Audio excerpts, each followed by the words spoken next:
Hi, everyone. It's Nora McInerny. Welcome back to Thanks for Asking. This is a call-in show about what matters to you. And I had the idea for this episode when I was at a funeral, which is one of the most Catholic things I could say. Born and raised Irish Catholic baby, huge family. Each of my parents had 8 surviving siblings. Important to note, both of my grandmas gave birth 10 times. That's so many times to have a baby come out of your body. And that means I have so many aunts and uncles and so many cousins. It would truly be impossible for me to name all of them, but I can say confidently several of them are named John and several of them are named Paul. And if I'm ever in doubt, when I see a man who says he's my cousin, I say, "Hey, Paul, John." And I could be right most of the time. So I'm at a funeral. I'm at a funeral back in Minnesota. This is the funeral where, if you listened months ago, uh, the priest was so young and so handsome. And then later, after having said that on the podcast, somebody reached out and they said, not only is he young and handsome, but I dated him in high school. And then somebody else reached out and said, not only is he young and handsome, but he's also like a great guy. And he really like got my friend through a miscarriage. And so he's really, anyways, enough about the hot priest.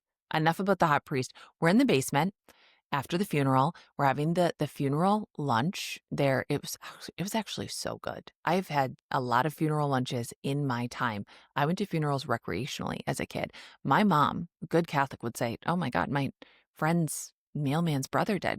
I just saw the notice. I just saw the obituary. We got to go to this funeral." And I would like be her +1 for a funeral. So I know my way around a funeral. I know my way around a funeral lunch. They had gluten-free options. They had like really good fresh fruit, great chicken salad. I live for a potato salad, a chicken salad, any kind of salad that has no lettuce in it. I am interested in. So I'm there. A woman comes up to me. She introduces herself. I've already forgotten her name and I'm sorry, but she says that the two of us are not related, but she's related to the decedent, my aunt who died, who was married to my uncle, my biological uncle. She says she's related to her and she remembers meeting my dad or seeing my dad right when he got back from Vietnam. My dad's dad. My dad died in 2014. She says, I remember seeing your dad right when he got back from Vietnam. We were having like an extended, like big sort of like family reunion down by Minnehaha Falls in Minneapolis. And he pulled up on his motorcycle. And I said, I'm going to stop you right there. My dad never had a motorcycle. He never rode a motorcycle. That is not him. My father had soft hands. My father had the hands of a man who has only ever worked indoors. My father was, he had experienced all the danger he needed to in Vietnam. My dad would never ride a motorcycle. But great story, you must be thinking of someone else. And she says, no, I remember, he pulled up, he had beer with him. And I was like, well, that sounds right. By the time I was born, he was a recovering alcoholic. But I think at that time he was actively participating. And so I'm like, okay, well, I'll thank you for sharing. And I tell my mom the story and she says, no, your dad never had a motorcycle. I tell my siblings and they're like, there's no way dad had a motorcycle. But I get to thinking about a few things. I get to thinking, my mom didn't know my dad at that time. It's possible he had a motorcycle. It's possible he knew how to ride a motorcycle. It's possible that was a part of his life he shared with nobody except the people who knew him in that moment. People who had seen him ride a motorcycle.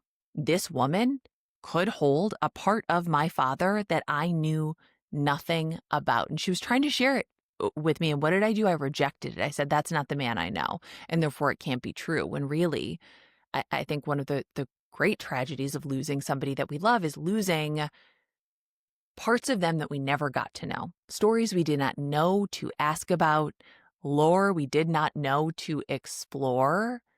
And that's what this episode is about. This episode is about the things that you found out about a dead person you love after they were already gone. This is dead people lore. Let's get into it. You know what I really wish we had for this episode? I really wish I had some potato salad for this episode. I really wish I did, but I don't. And that's something that I have to live with. My lack of potato salad is something that I'm going to be living with. Okay. After My grandpa Kenny died. We learned his first name was actually Walter. Like, his wife didn't even seem to know that. There was, that tracks. That tracks. There was an era where men could be called anything, you know? I had an uncle named Babe. Come to find out, that's not his name. It's not his birth certificate. He wasn't named Babe. He had a different name. Okay. There was a time, I kind of missed this time, where your name could be like Robert, but everyone just called you Buddy, and you went through your life being called Buddy. Why you'd be named Walter, but go by Kenny, I can't explain, but I also know that it makes sense. I know that it makes sense culturally. I know that it makes sense generationally. I know that, sometimes you simply must go by the name Kenny, even when your birth certificate says Walter. And what a time to find that out. Hi, Nora and team. This is Erica. I live in Maine. I am here to tell you my family lore about my grandfather. So my grandfather grew up really poor his parents were Irish immigrants, and he grew up in Brooklyn and kind of various places in New York City. And I always knew him as a very professional man. He worked in sales for like 40 years, law-abiding citizen, all of these things. At his funeral, I learned that in the Great Depression, his father, who was kind of a low-key local hustler and bookie, had lost his job. And my grandfather was at the time doing some odd jobs for a butcher, mostly involving delivering chickens to neighborhood housewives. And his dad, my great-grandfather, in an effort to make a few extra bucks, started brewing bathtub gin, which was apparently a thing that you did during the Depression and during Prohibition. And so my grandfather, at the ripe old age of 8 or 9, was delivering bathtub gin along with his chickens to all of the neighborhood ladies. And that's how my family survived the Great Depression. So it was needless to say, really shocking to myself as a 20-something to learn that my beloved grandfather had been a rum runner during Prohibition. I hope you have a lovely day. Bye. He's actually a gin runner, and there's a difference between gin and rum. And the difference is, I don't know what it is, but I know that they're different alcohols. I don't know enough about alcohol. I think I know plenty. All right. I know what it does to me, and I have learned enough. Okay. I've learned enough.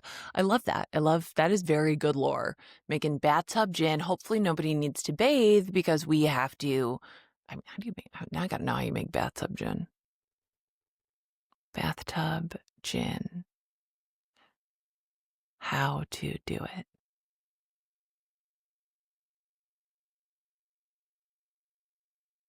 First thing on Google, bathtub gin recipe. Okay, here we go. Okay, and like every recipe website, first you got to scroll through a memoir to get, okay. This doesn't seem like enough. Come on, you can do this in your bathtub. Get a grip. Okay, they're making this on a stove. That's not bathtub gin. Here are the ingredients for gin. Okay. Fresh cilantro, lemon or lime peel, marjoram leaves, juniper berries. I guess that's what makes it taste like a pine tree. Cardamom pods, crushed, white peppercorns, sugar, vodka, white wine. That can't be right. How are you making alcohol out of alcohol? Like how to make real bathtub gin. That's what oh my God. People ask, this is a common thing, common enough to show up on Google. How do you get into bathtub gin? How do you get into it? Like, I mean, it's in the bathtub. You literally step in. How do you get into the business of bathtub gin? If you have to ask Google, I don't think this is the career for you. If you have to Google, how do I get into the bathtub gin game? You're never going to make it. You're never going to make it. This is you got to know somebody to get into the bathtub gin game. As I Google bathtub gin game, what to mix with bathtub gin? How does bathtub gin work? My God. We're going to the Wikipedia. That's where we should have started. Okay, bathtub gin refers to any style of homemade spirit made in amateur conditions. Okay, so I guess you don't have to make it in a bathtub. So I was being a little bit harsh. Okay, created by mixing cheap grain alcohol with water. How do you make grain alcohol? So already your family, what you come from, is a family of entrepreneurs, inventors, creators, survivors. That is so cool. I would be so proud to know that my grandpa was a little kid delivering bathtub gin, and that my great grandpa was a man who said, "I got to feed my family. We're going to be delivering chickens, and we're going to be delivering some homemade gin." That's cool. That's cool. Okay, so this is gossip about my grandmother after she died. She died in August. And it is definitely okay to air this because my father actually told this story at her funeral. So the story is my grandmother died of complications due to dementia. It was rough. But anywho, she died in August, so I just went, this delighted me. So the story is, towards the end of my grandmother's life, she was kind of passed around to a lot of different treatment facilities because she had dementia, and it turns out there's not great community support for Alzheimer's dementia patients. It's basically like if you don't have a family member who can afford to kind of quit their life and become your full-time caretaker, or if you can't afford full-time care, it's really, really messy. And so my dad and his siblings tried really hard to find her a stable place, but she wasn't stable. She was pretty violent in the end. And so that made it really hard to find her care. But in this one particular incident, she had fallen and broken her leg. And so she was in kind of a physical therapy place who was also helping manage her because she was constantly trying to escape and stuff like that. This one time she was trying to escape via wheelchair, and they tried to stop her, and she started fighting them and shouting all sorts of racial slurs and all of that fun stuff. And so they ended up calling my father because they were trying to enlist him to help calm her down and get her to go back to her room, or they were going to have to call the police. So I call my dad, explain what's going on. My dad's on speakerphone talking to her, and he's saying, Mom, if you don't stop and go back to your room, they're going to call the police. They're going to put you in handcuffs. Do you want to be in handcuffs, Mom? And without skipping a beat, my grandmother said, once on a date.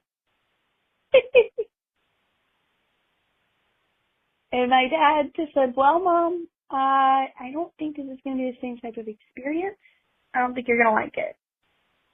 And I honestly can't remember if they calmed her down and she went back to her room, or if they ended up having to call the police to put her in handcuffs, which is devastatingly sad. But I just really, really loved learning that little hint.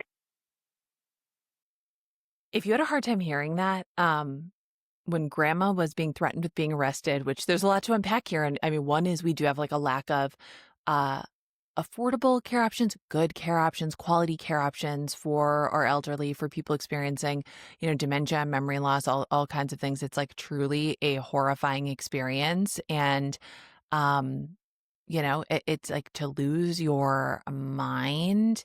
Of course you'd want to escape. Of course you'd fight somebody. You should never yell racial slurs. Sorry, even if you have dementia, but like, of course it would be so terrifying. And of course you would want to get out. And I don't know why they'd have to call the police. Like, what are the police going to do? Be like, ma'am, I know you don't know what's happening, but we're going to arrest you. But this elderly woman's being threatened with arrest, and her son says, do you want to be handcuffed? And she said, once on a date. She said, once on a date. She didn't know she was talking to her son, probably. She just said the thing. And you know what this reminds me of? This reminds me all the time. Like, whenever we see an elderly person, we're like, that is such a cute old lady. That's such a, like, we sort of like, infantilize the elderly. It's the Benjamin Button of it all, right? Like, you begin life as a baby, you end life as a baby. We act as though, like, you did not have like this whole life. Old people used to just be young people, and you know what young people do? Okay, they do go on dates. They do things on dates. They do things after dates. They do things without a date. Your grandparents they had experiences, okay? They had experiences that would shock you. And that is why I will be burning my diaries before anybody, any of my ancestors can read them, because that's really, some lore will die with me. Some lore will die with me. But you got to remember that sometimes. You got to remember that. You got to remember you are interacting with a person, you are talking to a person, and this person has had a lot of experiences, more than you know. Some you don't want to know about. But good for grandma. Good for grandma that she got to have that experience while she was still young. If she liked it, and it sounds like she did. Okay. More about grandma. More about grandma and the handcuffs. Here we go. Okay, this is Ashton again. Second story, same grandmother, but this one is about my grandfather. He died so I actually learned this a good amount of time ago because I was interviewing her for a paper I was writing in college and just sort of getting some of our family history. I learned that on their first date, which he was a widow, she was divorced, they were next door neighbors and fell in love, super romantic. But on their first date, he drove her home into her driveway and then, pulled out and went into his driveway right next door. But he leaned over in her driveway and gave her a kiss, and then she moved their first kiss. And then she got out to go inside, and she was like, "Are you not going to walk me to the door?" And he said, "I can't." And he couldn't because the poor man had jizzed his pants from one kiss. I cannot remember how my grandmother worded it.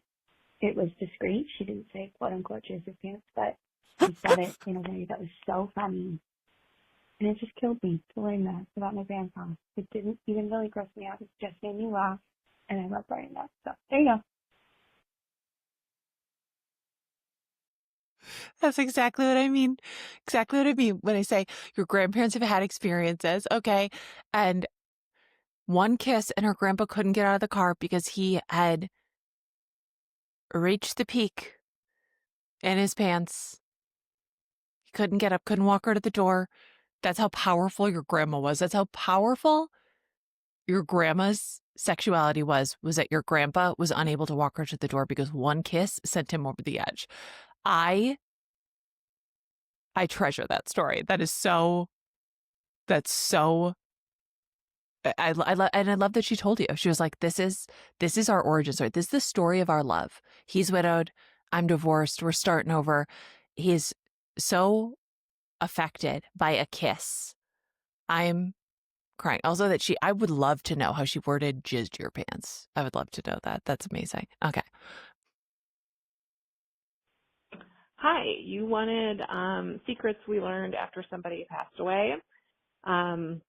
When I was probably in middle school, my grandpa passed away, and I could hear all the family chattering about how my grandma's wrong maiden name was put into the obituary. And so I kept asking my mom about it, and she finally told me that my grandparents were actually next door neighbors in a town in Minnesota.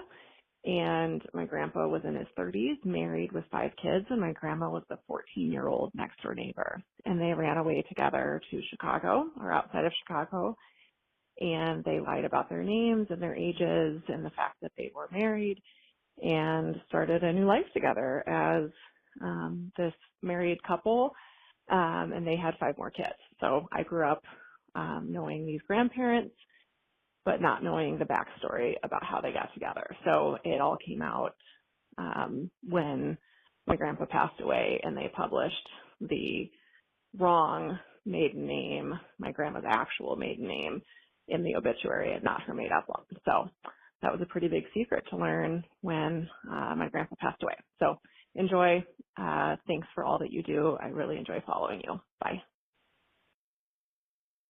If you are just listening to this and not watching on YouTube, the YouTube link is always in our show description. I can't remember YouTube URL to save my life. My jaw's on the floor hearing that. We are living in a time where these kinds of secrets are going to be harder and harder to perpetrate. Has to be probably quite disturbing to know that your grandpa was a 30-year-old man. I don't want to speak ill of the dead, but it's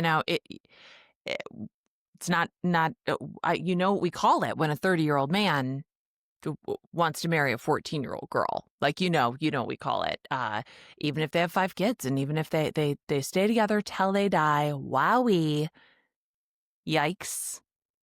Also that you're like, I need to know more. I will be honest. We're going to be digging into this more. This will be in this episode, but we're going to have to come back to this caller because I got to know how your mom dealt with finding out that she had 5 secret siblings who had a mom who was abandoned for their 14-year-old neighbor. I need to know so much about this. And I'm imagining this is happening in like the 30s. That's what I'm imagining. Maybe the 20s, maybe the 30s, like where you could just show up and make up a new name. Like these people didn't have a real ID. They didn't know. They were living in a time before like a surveillance state that would say, no, you were not that person. You were not that person. Let's be honest. Let's be honest. That's not who you are. That's not your last name. The ability to get away with this, that window is closed, baby. We hopefully will not have the ability for people to steal away a 14-year-old girl and take her to Chicago and start a new life. And wow, but that's a lot. That is wild. I got to know how this is ringing through your family to this day, because I imagine, you've got cousins out there, babe. You've got aunts and uncles that you did not know about, right? Yeah. No, great aunts and uncles? Your mom has no. Your grandpa. Yes. You have aunts and uncles. Like, I don't even know how you would define that's a story, babe. That's a lot. I'm flabbergasted. I'm shocked. I don't know that I would be able to talk about anything else for the rest of my life if that happened to me. I would say, nice to meet you. Did you know that my grandpa actually ran away with his 14-year-old neighbor and started a new life, and that's why I exist? To father 10 children is, and leave 5, be like, sorry, I got to start over. I fell in love with a kid. Wild. I got to call you. I'm going to be texting you. Okay, that was wild. That was wild. I'm floored. I'm speechless, which is not a good place to be when you have a podcast and people are expecting you to be speaking. Okay. Hi, Nora. I'm calling because I wanted to share, I guess it's not really gossip, to be honest. It's more just like a what the hell situation about information that I can't ask my dead mom about because she's dead. But basically, my mom died from breast cancer, and she had a recurrence of breast cancer in her 60s. The first time she was diagnosed, she was in her early 40s, and I was a toddler. And I've had multiple conversations with her about how when she was first diagnosed, she was pregnant. And ultimately, she ended up losing the baby, unfortunately. And I'm an only child. I don't have any siblings. And so I've always wondered about this baby that could have been in our lives, and I could have had a younger sibling. And after my mom died, I was talking to my dad about this, and he was like, what the heck are you talking about? She was never pregnant. And I was like, what do you mean? She was never pregnant. So to this day, she's been gone for almost 5 years. He does not believe me that this was ever a conversation that I had with her. But it is. I've had multiple conversations with my mom about this mystery baby and my sibling that I never got to meet. And he's just like, why would she not tell me? Why would she not tell me she was pregnant if it's true? There's no way she wouldn't tell me. I don't know. I would love to know the answer to that question. Why didn't you tell your husband? I mean, I guess it doesn't matter because she knew she was probably going to lose the baby because she was sick, and she she didn't want to make my dad more devastated. I don't know. But it's just one of those things where, like, it's so frustrating that I can't ask this question. Like, I will literally never know the answer to this, and it's so frustrating. And it's just one of those interesting nuances of having a dead person. So I just wanted to share. It's probably not the juicy gossip you were looking for, but I think it has pretty juicy gossip. And I agree. Not gossip, but like a tragic thing to learn. And the fact that your mom shared it with you meant that it meant something to her still. And now I'm going to cry because I used to think like, oh, I lost a pregnancy. I mean, we're coming on 11 years now, right? It's been a solid 10 years. And I used to think, well, like, it won't someday it won't hurt, like someday it won't matter almost, right? Like someday it just like it won't like affect me, but I do think like obviously it always will. And so like hearing this about your mom and the way that she wanted to share this with you, like I understand her wanting to share it with you, and I also understand her not telling her husband because it feels like, in my experience and the experiences I've heard other people say, it just does feel like it's your fault. Like it's happened. It happened in your body. It happened on like, your watch, like you're supposed to carry this. And like, I can only imagine that's compounded by like being sick and giving the person who loves you something more to worry about or more to hurt them. And, in my case, my husband was sick. I wasn't sick, but I just remember thinking like, oh God, like now I have to give him like this pain too. And I wish I hadn't. And I bet your mom didn't want to give your dad something else to be sad about.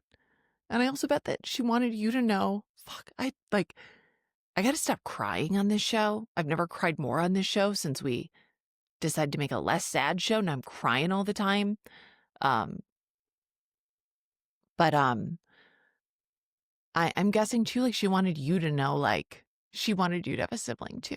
So anyway, love to cry. And I wish you could ask your mom about this too, because it is so hard to learn about these like big life altering things about somebody and not be able to like excavate them and like understand them and turn them over together. But, I think that was like her way of trying to connect with you about it, even if she didn't give you the whole truth, which is your dad doesn't know this. And why I also bet it's frustrating is because your dad's saying like, that's not true. And you're like, yeah, it is. Okay. Like, yeah, it is. It's also hard to be a person who knows something about a dead person that nobody else knows. And to be like, okay, was that supposed to be a secret? Is that supposed to be something that only I know? What am I supposed to do with this information? If you're not going to, if you didn't give me instructions for this information, but thank you for sharing that. And sorry that I cried. You should have been crying. That's your sibling. That's your mom. But sometimes I just get very affected by doing this job and talking to you guys. And also I asked for this. I said, what'd you find out about a dead person? Like I couldn't possibly be shocked that it's sad stuff.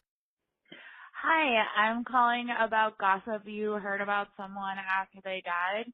So it wasn't until my great-grandfather had died that the full story came out to my family that he was actually my grandfather's uncle and not his father.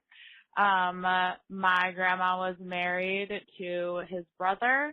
He lived with them as a young man, just trying to get on his feet. It turned out that their biological father was an alcoholic and abusive.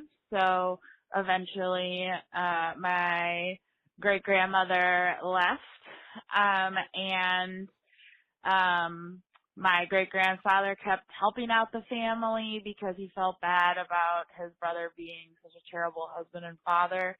And they eventually fell in love and moved to a completely different state and just told everybody that they had been married all along. And my great grandfather lied about his age for a long time because his age would have made it extremely clear that he wasn't their father. So they didn't really find out all of this until he died, and they were going through his papers and obviously came upon his correct birth date. Okay, once again, we are talking about a bygone era, an era where you could assume somebody else's identity. This was such a popular trope in film and TV and books because I think it was it absolutely was a much simpler time. You could simply show up in a new city and say, "Me, I'm insert my brother's name." Okay. And I've always been married to this woman, and these are my children. That was something that you could do. That was something that you could do in the days before social media. You try that now with TikTok, there's going to be like a 55-part series on you, a man who assumed the identity of your dead brother. I also want to say, and not in defense of your dead great grandma, but because you're not judging her, and I doubt anybody in your family was either, but it's actually quite common. It's quite common when somebody is widowed for them to end up in a relationship with their dead person's like sibling, best friend.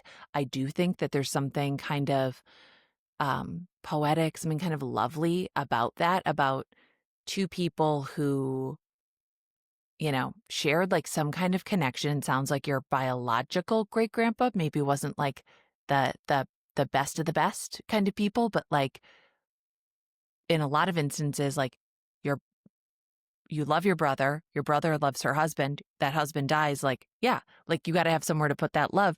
I love this man stepping in and saying, my brother sucked and was a bad husband, and now I'm going to be the husband and these are going to be my kids. Like that's a good man. That's a good person to do that. Did we have to lie about it? I believe that was part of the deal, right? You can't just slot yourself in because in an era where blended families weren't as common, weren't as accepted, certainly weren't celebrated, you wouldn't have wanted a kid to feel like he was any less of your kid. And that is like people still have that assumption now, right? Like people still comment to me about our blended family. Oh, are those like Matthew's kids? I'm like, that's not how we say it, babe. Right? That's not how we say it. That's not how we say it. And it's like I understand that, but what a revelation. What a revelation. I would love to know more about the dynamics there too. Like, did your grandpa feel that when he was growing up? But also now how are you ever going to find out? How are you going to find out? Oh, I gotta do.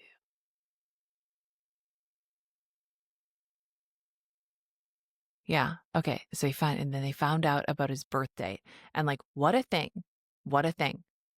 to like discover. And so I wonder if your grandpa, like, if he sensed that when he was growing up, maybe not. I mean, an uncle and a dad, like that's, pretty biologically similar. So it's not as if this is just a random man stepping in to pretend to be his dad. But I had friends, who I knew as adults who had found this out about themselves. And like, these are, people who were born in like the 80s, right? Who are like, okay, did we need to lie about it in the 80s? Do we need to lie about who my dad was in the 80s? And honestly, I think for a lot of people, yes.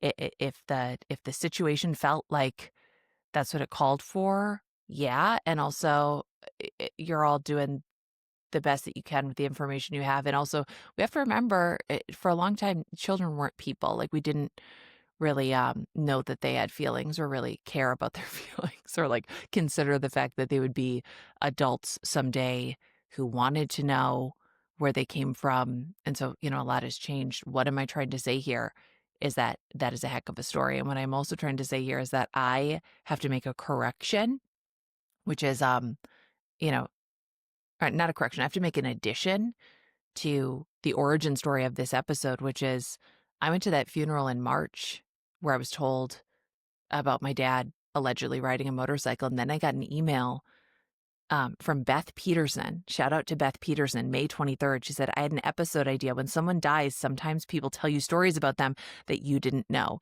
It would be fun to listen to a call-in episode to hear what people have been told. So, dead mom gossip? And I said, that's a brilliant idea. And now here we are talking about dead person gossip. And some of these stories are really, I don't want to say tragic. Some of these are like really heavy stories, but I've also heard really, really good things. And I think that is something that I want to touch on and maybe end this episode on too, is that I often hear from people who are like, oh, somebody died who I knew. Maybe wasn't the closest to them, but like, oh, I have this picture of them from middle school, or oh, I have this letter they wrote me in high school, or oh, I have this, memory of them that I'd like to share. Like, would it be okay to share that with their wife, with their, mom, with whoever? And, I don't know how everybody would take it, but I can say that I have a very specific memory, and I wrote about this in my first book, It's Okay to Laugh, Crying is Cool Too, where I was at a high school friend's funeral. He had died not long after Aaron had died, and his cousin got up at the funeral lunch. Everything comes back to a funeral lunch when you're Catholic. And his cousin was crying, and he said, if you knew him, if you knew Eddie Mullen, one of the best people to ever walk this earth. Everyone who knew Eddie Mullen loved Eddie Mullen. If you knew Eddie Mullen in a way that I didn't as his cousin, tell me a story. Tell me something about him. Give me a way to hold on to him. Give me a way to hold on to him. And I remember sitting there and thinking like, yes, give me another way to hold on to him. And every once in a while, I will get an email with a photo attached, or I will get, a text from one of Aaron's friends from high school or middle school, or I'll get a piece of him from somebody who knew him in another way. And I will feel so grateful for that glimpse into his life, because when we're gone, we're gone. Like it sometimes strikes me, we will never have you're not going to have that additional conversation where you can ask your mom, why didn't you tell dad about, the pregnancy you lost when you had cancer, or grandma, you know, what happened on your second date? If grandpa in his pants on the first date when you just kissed him, that's it. That's all you'll have is what you have, the conversations you had, the photos you have, the memories you have, that's it. And so to get something from another person who knew your dead person in another way really is such a gift. It is this magic portal into a world, an alternate universe that they occupied that you didn't, we are all people of multitudes, and we all are different people too. Different people. And I've really, really treasured those instances. So if you have lore about a dead person, I encourage you to, write it down, send an email, send a photo in the mail. I don't know, share it with them. Don't expect anything back necessarily, but get it out there. You might be giving them a gift when they need it most, And in that spirit, we learned this week that one of my high school classmates, he was a year ahead of me, Derek Robinson, died suddenly.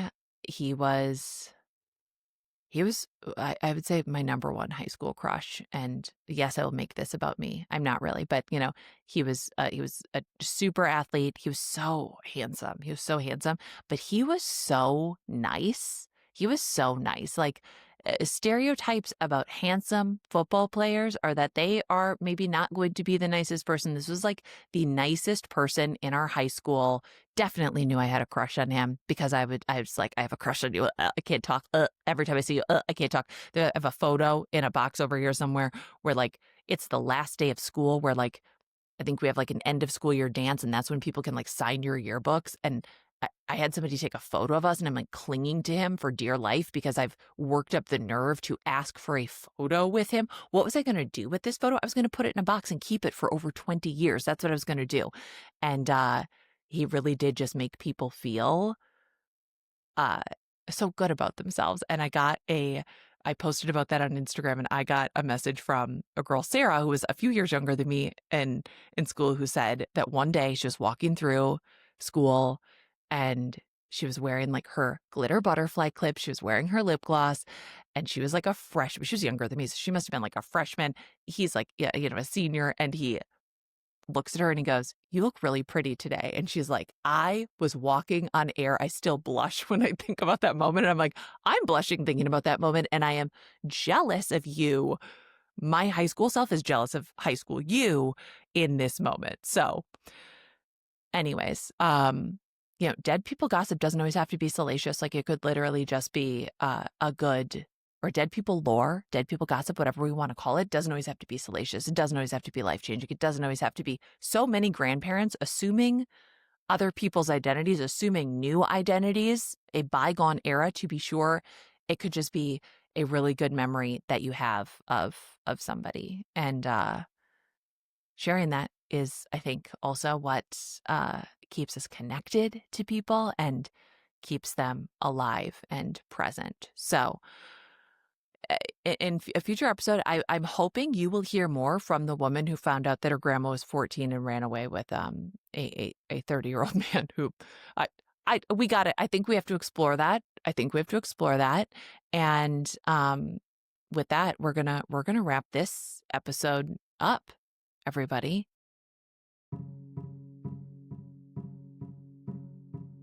I'm Nora McInerny. This is Thanks for Asking. If you are listening to this podcast, we also have a YouTube. It will be linked in our episode description. If you're watching on YouTube, thank you for being here. I appreciate you maybe being one of our 10,000 subscribers. And if not, do that. We're an independent podcast. We do this on our own. We did that intentionally because we did not want to be a part of a giant media company. We've already done that. We don't want to do that anymore. We want to be calling our own shots and doing our work the way we want to do it at a really humane rate. Okay, not burning ourselves out. So thank you for being here, watching, sharing, commenting, liking, rating, reviewing, all those annoying things that everyone tells you to do. It is because we will always still be at the mercy of the algorithm gods. And so when you do that, it really does help. These episodes are made possible by our paid subscribers. Thank you so much. I know that is not in the cards and in the budget for everybody, but over on noraborealis.substack.com, we don't have Patreon anymore. We don't have Apple Plus anymore. We just have all of our episodes over there, ad-free, all the archives over there. I write over there, just one-stop shop for everything. You can join monthly, you could join annually, or you could kick in a little extra and you could become a supporting producer. And the one benefit of that, there's literally one perk, is that you get your name in the credits, which is actually kind of my favorite part of recording, is recording the credits and reading all these names. So thank you so much to Nancy Duff, to Jenny Medellin, to Jordan Jones, Sheila, Kathleen Langerman, Ben, Jess, Michelle Toms, Tom Stockberger, Jen, Beth Derry, Stacy DeMauro, Emily Fariso, Stephanie Johnson, Faye Behrens,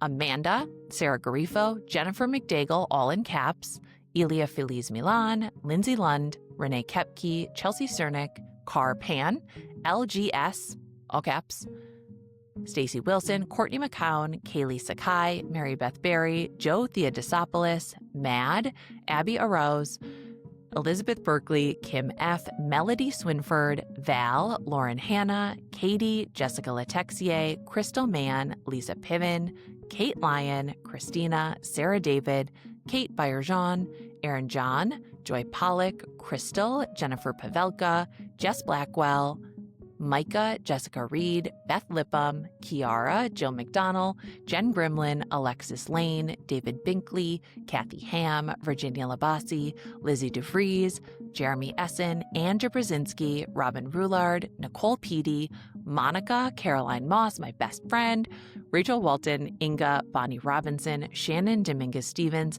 Penny Pesta, Kaylee, Dave Gilmore, best friend from college, and Jacqueline Ryder. Thank you so much. This episode was produced by Marcel Malekebu, who does a lot of work.